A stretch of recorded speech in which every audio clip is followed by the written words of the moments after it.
beyond the frame, beyond the story. This is the spirit of the age, captured on canvas. You are watching Zeitgeist Canvas. The 10 Peaks of Global Art Cinema, a documentary analysis of formalist expression.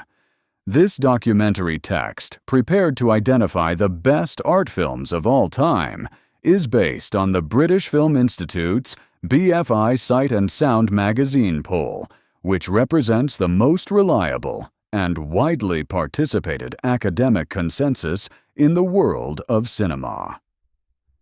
Held every 10 years since 1952, the 2022 poll included 1,639 critics, programmers, curators, archivists, and academics. These 10 films represent the most critical aesthetic and philosophical turning points in the development of cinema as an art form. 1. Jean Dielman, 23 Quai du Commerce, 1080 Brussels, Chantal Akerman, 1975.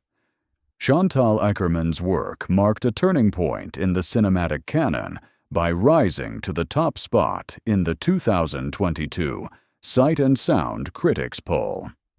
The film portrays the 3-day meticulous and routine housework of Jean Dielman, a widowed housewife with minimalist precision through long and static shots. The film's main contribution is its politicization of duration and structure itself. Throughout its 3-hour and 21-minute runtime, Jean's actions, such as cooking, bathing, and grocery shopping, are made fully visible.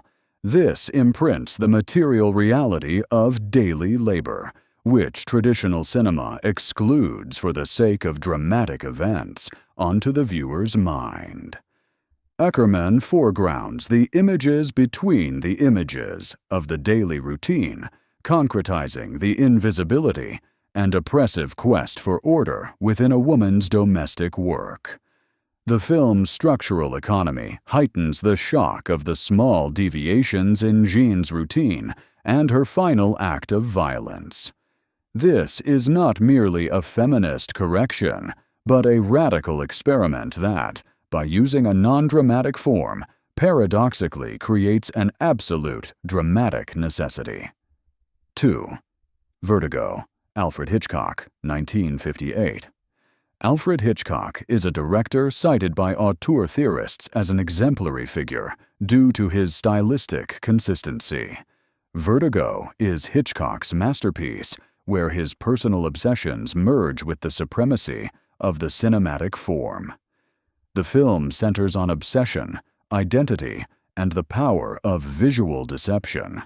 Rising to the top spot in the 2012 Sight and Sound poll, this work stands out for its use of spiral motifs, green filters, and technical innovations, especially the dolly zoom effect that embodies psychological tension. Hitchcock's recognition as an auteur proves that the director is not just a storyteller, but the sole architect of the film's entire visual and psychological atmosphere. Vertigo forces the audience to identify with the protagonist's obsessive gaze, thus making the viewing experience a part of the manipulation and visual confusion. 3. Citizen Kane, Orson Welles, 1941.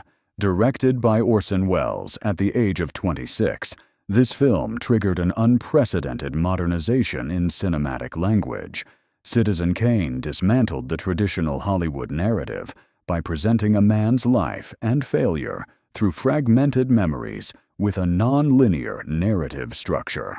The film's artistic significance lies primarily in the deep focus technique masterfully employed by cinematographer Greg Toland.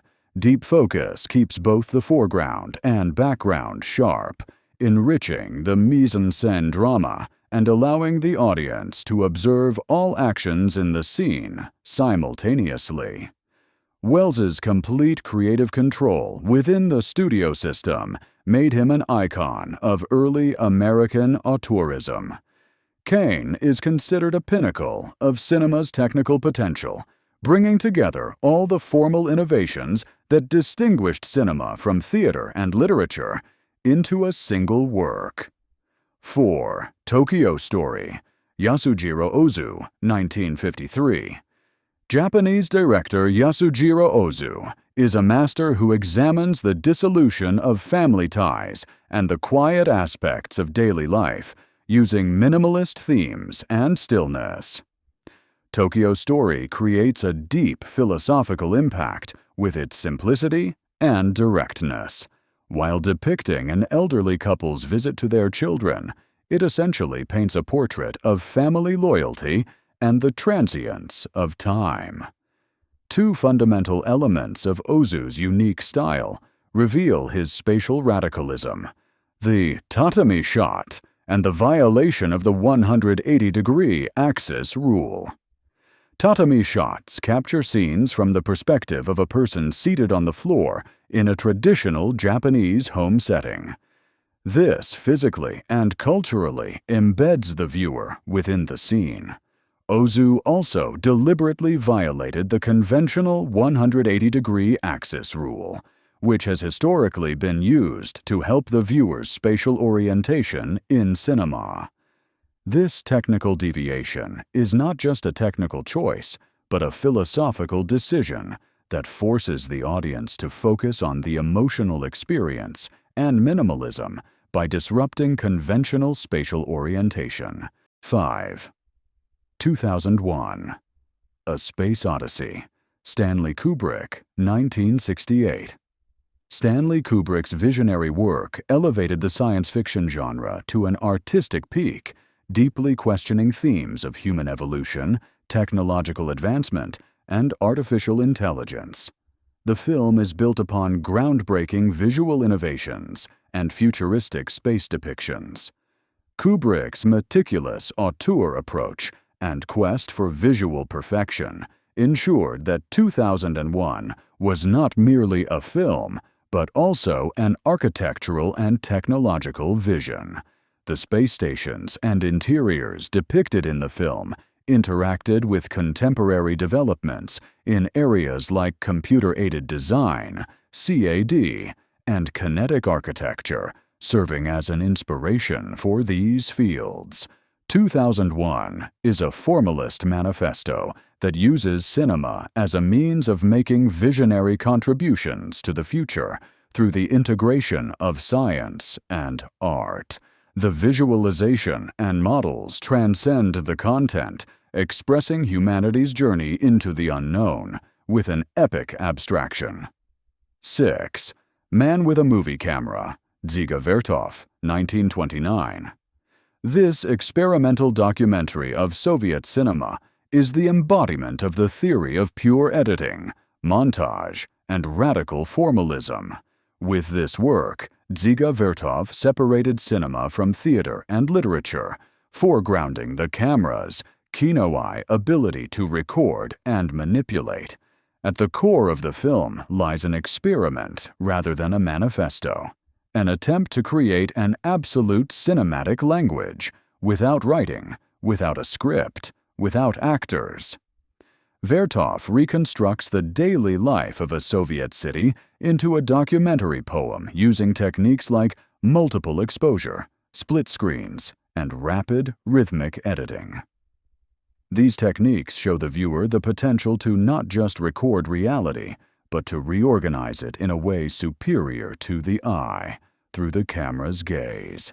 Man with a Movie Camera has a lasting artistic value that transcends genre boundaries, having been ranked among the top 10 feature films in the 2012 BFI Critics Poll. 7. In the Mood for Love, Wong Kar-wai, 2000. Wong Kar-wai's masterpiece represents the peak of 21st century art cinema's aesthetic auteurism.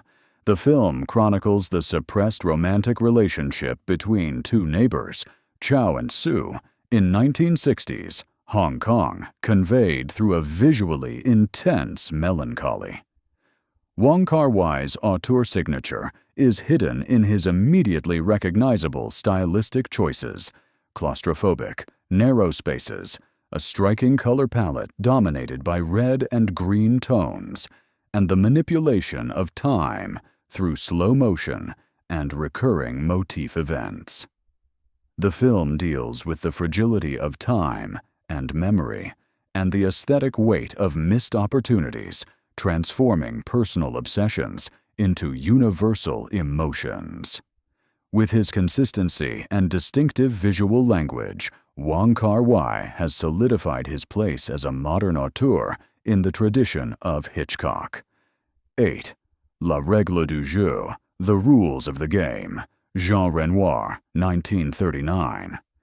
Jean Renoir's work is a complex masterpiece that blends comedy and tragedy, satirizing the moral decay of the European aristocracy and servant class just before World War II. The film is considered one of the most profound cinematic interpretations of social class critique. Renoir's most significant artistic contribution is the technique of deep staging, supported by the use of deep focus. This technique makes the actions of multiple characters and the interactions of different social classes visible simultaneously within the scene. Renoir's spatial arrangement is not just a technical innovation, but also an ethical choice. The viewer is forced to observe the hierarchy in the background, hunting scenes and salons, in addition to the main characters in the foreground, adopting a democratic perspective that avoids focusing moral judgment on a single character. 9. Persona, Ingmar Bergman, 1966. Ingmar Bergman's Swedish psychological drama is one of the deepest experimental studies on the dissolution of identity and self in cinema. The story revolves around an actress, Elisabeth, who suddenly stops speaking, and a young nurse, Alma, who cares for her. As Alma begins to tell Elisabeth her secrets, the identities of the two women dangerously merge. Persona begins with an experimental prologue and features techniques such as superimposing the faces of the two main characters in a single frame during post-production. The film's artistic power lies in Bergman's frequent theme of God's silence, which is reflected through the actress's silence. Elisabeth's muteness acts as a psychoanalyst for Alma, bringing to light the nurse's repressed desires and guilt. This film uses cinema as an experimental gateway into human consciousness and the subconscious. It is the aesthetic expression of existential anxieties and psychosocial crises. 10. The Passion of Joan of Arc, Carl Thayer Dreyer, 1928. Dreyer's silent film masterpiece represents the pinnacle of using the emotional capacity of the human face as a cinematic tool. The film takes its script from the original court records of Joan of Arc and focuses solely on one day of her interrogation and execution process. Dreyer avoids exaggerated sets and costumes, building the scene almost entirely around extreme close-ups. The camera focuses on Falconetti's Joan face, conveying her pain, faith, and the inhuman treatment by the court officials with emotional intensity. This extreme close-up technique does not just express emotion, it also forcefully inserts the viewer into the character's psychological and spiritual experience, transforming the power of mimicry in silent film into a political and spiritual declaration. The Passion of Joan of Arc is a lesson on the ethics of the formalist eye. You are watching Zeitgeist Canvas.